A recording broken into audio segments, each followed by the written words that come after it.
Do you ever feel like you go to work, come home, sleep, and then do it all over again, and somehow you never actually get ahead? Maybe you're making more money than you did 5 years ago, but it still feels like it just disappears. Bills come in, and the money is already gone before you even see it. Here's a thought I want to share with you today, and I want to be honest, this is just my perspective, not some final answer. But what if I told you there's an old book, written thousands of years ago, that already described this exact feeling, long before anyone ever called it the rat race? I remember a season in my own life where this hit really close to home. I had a decent job. The paycheck was fine. But every single evening I felt the same tired weight. Not because the work was hard, but because it felt like I was running on a wheel that never actually went anywhere. And I remember thinking, is this just how life works for everyone, or is something off here? Today I want to walk through one verse. Just one. A verse that a lot of people read, but almost nobody connects to money. And I think, at least from where I'm sitting, it might change how you see your paycheck, your bills, and what you're actually chasing after.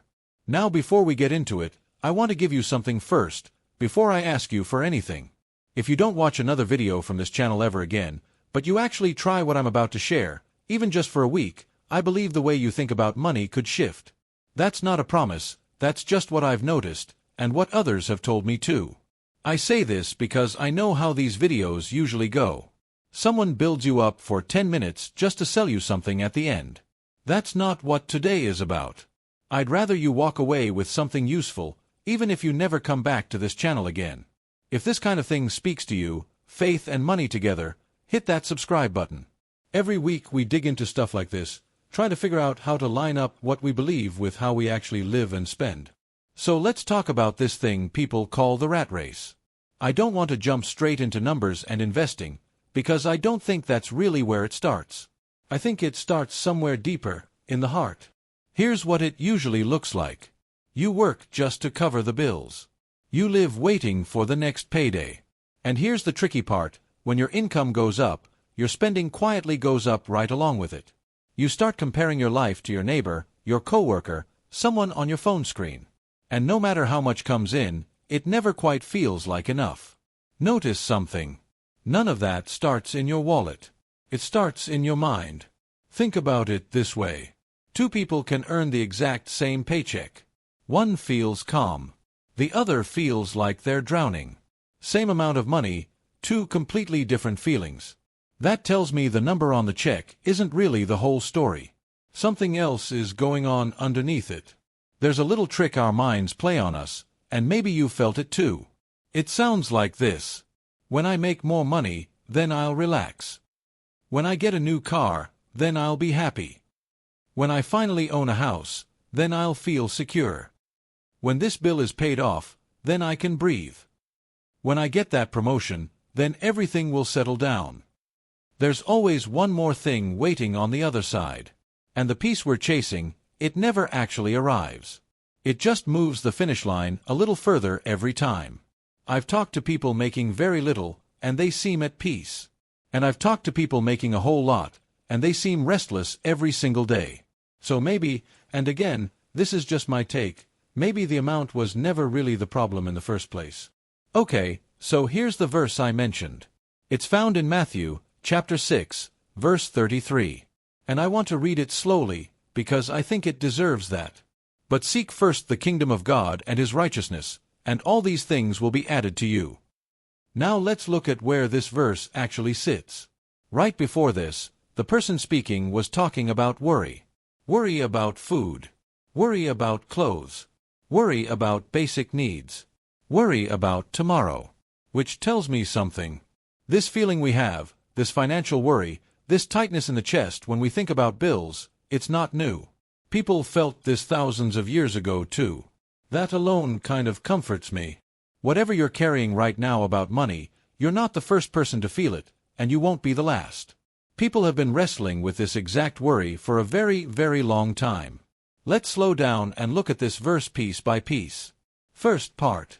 Seek first. Here's how I see the trap of the rat race. It's putting money first. Putting security first. Putting how others see us first. This verse flips that order around completely. It's not saying money is bad, or that working hard is wrong. It's just asking, what comes first in line? Because whatever we put first tends to shape everything that follows it. Second part. The Kingdom of God. To me, this means putting that priority above everything else when you're making decisions. Your job, your daily work, what you buy, how you save, how you handle debt. Third part. And all these things will be added to you. Now here's something I think is really important to notice. This isn't a promise of luxury. It's not saying you'll be rich. What it's pointing to, at least the way I read it, is provision. Having what you actually need. And that difference, provision instead of luxury, I think that quietly changes everything about how a person handles their money. Provision means what you actually need shows up. Not everything you want. Not everything you see online. Just what you need, when you need it. And once that clicks, a lot of the pressure to chase and compare starts to loosen its grip. Here's a mistake I see a lot, and honestly, I've made it myself. A lot of people who care about their faith end up working so hard, chasing so much, that faith becomes whatever is left over. The leftover time. The leftover energy. The leftover Sunday morning. It happens quietly, too. Nobody plans for it. You just get busy. 1 week turns into a month turns into a year, and suddenly the thing that mattered most has slipped down to the very bottom of the list, without anyone ever deciding that on purpose. But maybe it's supposed to work the other way. Maybe the work, the career, the paycheck, all of that is supposed to come after that priority is already settled, not before it. That one shift in order, it might change everything. Think of it like packing a suitcase. If you throw in all the small stuff first, the big important things never fit. But if you put the big things in first, everything else has a way of falling into place around it. Maybe priorities work the same way. So how does this actually look day to day? Here are a few questions I try to ask myself now. Before I buy something, I try to pause and ask, does this bring me closer to what actually matters to me, or does it pull me further away? Before taking on more work or a new job, I ask myself, am I gaining more money here, or am I trading away my peace? Before spending on something I don't really need, I ask, am I looking for comfort right now, or am I trying to fill some kind of empty space inside? I try to add one more, especially on tougher days. Am I making this choice out of fear, or out of peace? Fear tends to rush us. It makes us grab for things quickly, just to feel a little better for a moment. Peace tends to slow us down, and it usually leads to choices we don't regret later. These questions are simple. But I've noticed simple questions tend to lead to honest answers.